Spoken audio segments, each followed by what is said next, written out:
Yes, I'm afraid that I have another task that requires your assistance. The Adventurers Guild has recently received a commission directly from the Tenryou Commission. The assignment is both urgent and dangerous. After assessing the assignment, the Guild has concluded that seasoned adventurers are required. Naturally, you came to mind. Just another day on the job for us! Allow me to explain. The Tenryou Commission recently issued an arrest warrant for a young Oni by the name of Arataki Itto. An Oni? You mean those big, tough-looking guys with horns on their heads? That's correct. This particular Oni is quite vocal and audacious, so he already has quite the reputation on the streets. That said, he has never been caught up in major trouble of any kind. So it came as a surprise to learn that he has recently been accused of stealing things and sometimes even whisking away the people themselves. But it doesn't end there. When the Tenryou Commission dispatched a Doshin to apprehend him, he assaulted the Doshin before making a getaway with his accomplices. So let Paimon guess. It's up to us to bring this Oni in. No problemo. This does sound like a job for the Traveler. She'll be back with that Oni in no time. I have complete confidence you will succeed.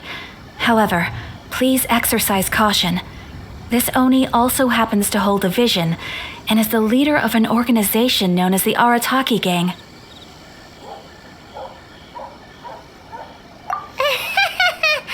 On second thought, Paimon will leave the fighting to you. The last place Paimon wants to be is in a gang fight. We are still investigating Arataki Itto's potential motives behind these incidents, as well as his current whereabouts. But please ask around in the streets as well. There will likely be others more familiar with Itto's circumstances than I am, who can provide you with useful information. Thank you. I will await your return. Ad Astra Avisask.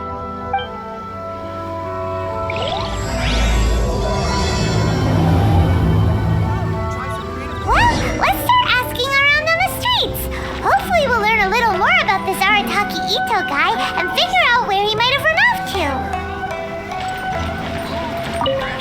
Arataki Itto? Yeah, I've heard of the guy. Word is he did something monumentally stupid, then ran off before they could catch him. And to be completely honest, I was a little surprised when I first heard it. Okay, well, I mean, not that surprised. Wait, you mean he already had a bad reputation? No, not exactly.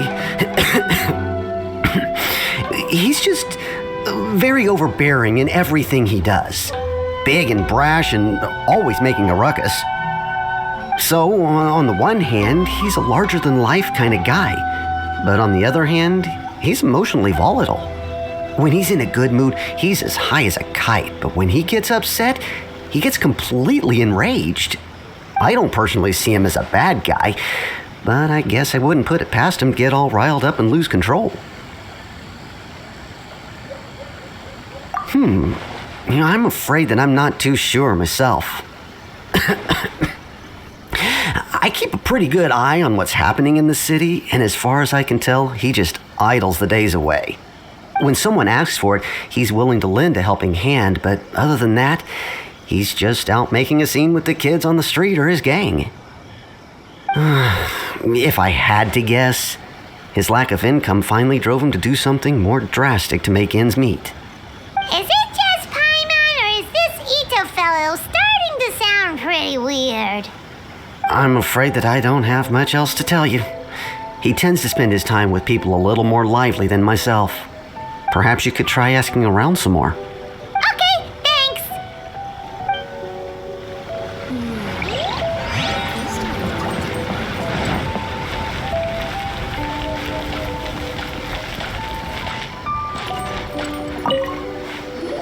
Arataki Itto? Oh yeah, I heard about that whole thing. I'm sure it must have been a mix-up on the Tenryou Commission's end. He could never do anything so dastardly. Huh? How can you be so sure? Is he really as trustworthy as all that? No, perhaps you misunderstand me.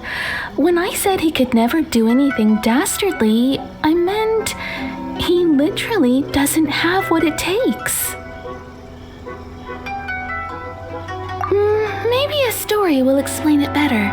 So, he used to spend a lot of time playing rock, paper, scissors and hide and seek with the kids on the streets. Kids, being kids, aren't exactly the most difficult to outsmart. I'm sure you can see what I'm getting at here. He used to lose all the time, sometimes catastrophically. On purpose, though, right? No, not at all. The one time I saw him win, he started jumping around and yelling, "I won! I finally won! I'm unbeatable!" And so on. Then he took the kid's candy as his prize and ate it right there in front of him. Ugh, that's just plain wrong. He did take it way too far that time. The poor kid started crying, so I stepped in and gave Itto a scolding. He was pretty quick to admit that he was fully in the wrong, and it wasn't long before the kid had stopped crying and was laughing and playing again as if nothing had ever happened. In fact, the children quite like playing with him because he's always serious about the stakes and never throws a game on purpose. So, I suppose what I'm trying to say is a guy who can't even beat kids at a children's game really gonna be capable of these kinds of diabolical deeds? He doesn't sound like a bad guy at all. In fact, he kind of sounds like a man of integrity. Yes, my thoughts exactly. Still, the Tenryou Commission's evidence against him is supposed to be irrefutable. So, I'm not trying to condone his actions or anything. If he really has messed up big time, then he should face the consequences just like anyone else. Thanks for the info. We'll keep asking around.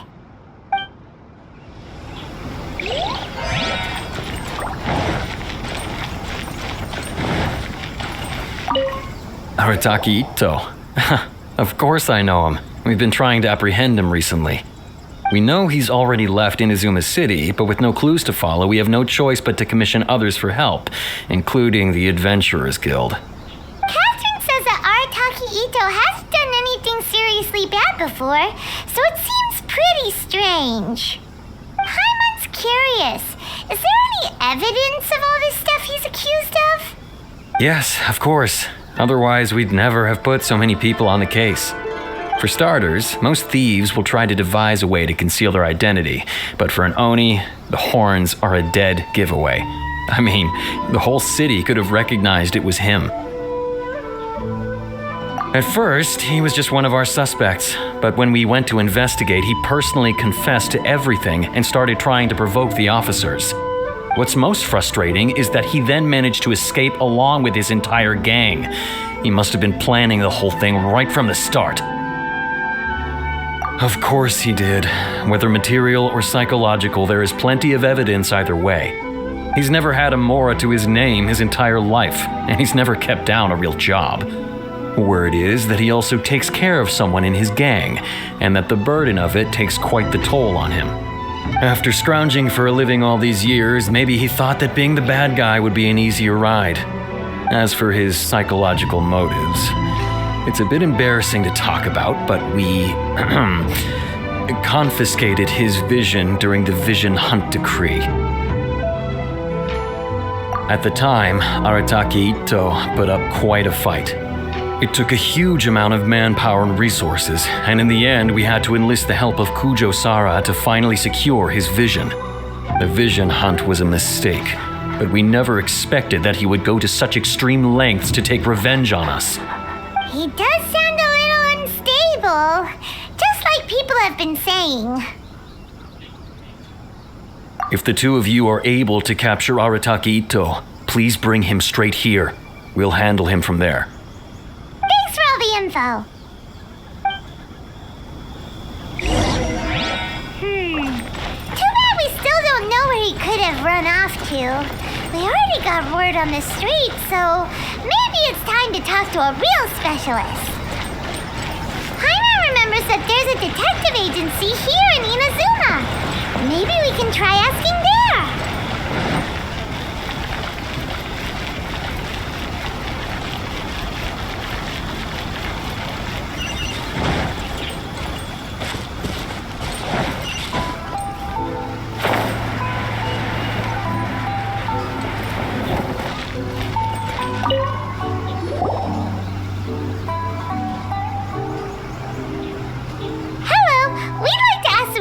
About Arataki Itto.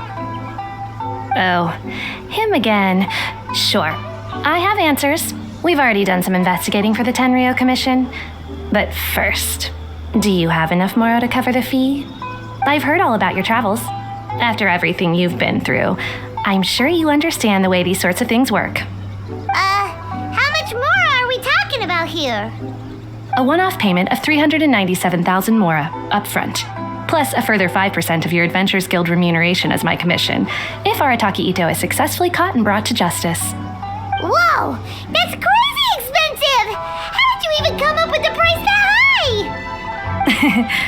Hold on. I wasn't finished. It just so happens the initial fee has already been paid in full by the Tenryou Commission. All you'll need to pay is the small commission fee. And, as for that amount, I'll settle things with the Adventures Guild once we have Itto. So, from the way I see it, you guys are getting a pretty nice deal. Now then, to give you the full picture in this case, we must first recount a well-known Inazuman fairy tale.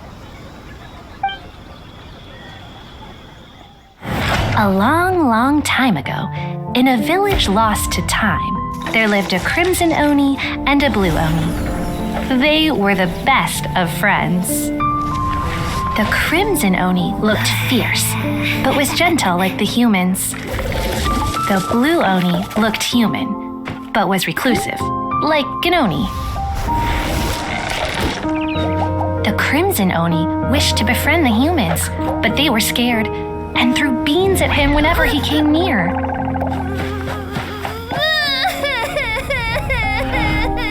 So the Blue Oni said to the Crimson Oni, Akka, I'll cause trouble in the village. You'll come and stop me. Then the humans will accept you. As planned, the Crimson Oni chased the Blue Oni away. The Crimson Oni's deeds spread throughout the land, and people finally accepted him. But when the Crimson Oni went to tell the Blue Oni the good news, he was gone and left only a letter behind. I went traveling. Don't come find me or they'll treat you as a naughty little Oni. But don't worry about me. No matter where I go, we'll always be friends. Huh? That's it?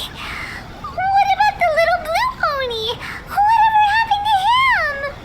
I suppose the Blue Oni simply disappeared, never to be seen again. Only the Crimson Oni remain now. But the Blue Oni was just an innocent little kid. Of course it does. Otherwise, I wouldn't go through all the trouble of telling it. One interpretation is that the story is actually broadly based on historical events and that Arataki Itto is, in fact, a descendant of the Crimson Oni. What I'm trying to tell you is that the Oni have sacrificed a lot in the past in order to finally integrate themselves into human society. But there are still some volatile personality traits in the Oni bloodline. Every generation of Oni inherits these traits. So while Arataki Itto has never been known to commit a wrongful act in the past, can we ever completely rule out the possibility of him one day allowing this side of him to take over? But how could he do that? After the Blue Oni's sacrifice? That would be such a betrayal. That's a very old story. Nobody knows how long it's been since the Blue Oni disappeared. We can only assume that they have long since died out, in which case, it would be quite a stretch to say it still counts as a betrayal at this point. Besides, the suspect has already confessed. What is there left to discuss? According to my investigation, he was headed southwest. I would bet he's already made it to Yashiori Island by now. The Tenryo Commission is unable to enter territory controlled by Sangonomiya troops. No doubt that's the reason Arataki Itto chose to flee in that direction. Don't mention it. I'm just doing my duty. Wait, Paimon still has a question. If Arataki Itto has given into his bad side, won't that mean he's extra mean and violent now? I could only assume so. Judging from his previous bouts, he is a skilled fighter with a lot of brute strength. Whether or not you'll be able to handle him, that I do not know. Okay, but what's up with people throwing beans at Oni? What use is that? Ah, yes. Now that you mention it, I seem to recall that Arataki Itto is allergic to beans. In fact, all Oni will avoid beans, but especially Itto. I heard that just touching a bean is enough to incapacitate him. If you could weaken him a bit by triggering his allergies, perhaps you'd have better luck subduing him. Right! Knowing our target's weakness will make things a whole lot easier. It just so happens that I have a bag of beans right here. I was planning to use them to make some porridge, but I think you will find a better use for them. Of course, I will charge the Adventurers Guild a fair and reasonable rate for the beans. Sneaky! But also, thanks! Let's head to Yashiori Island and start looking for Itto! Please speak to President Sank. I'm just a helper.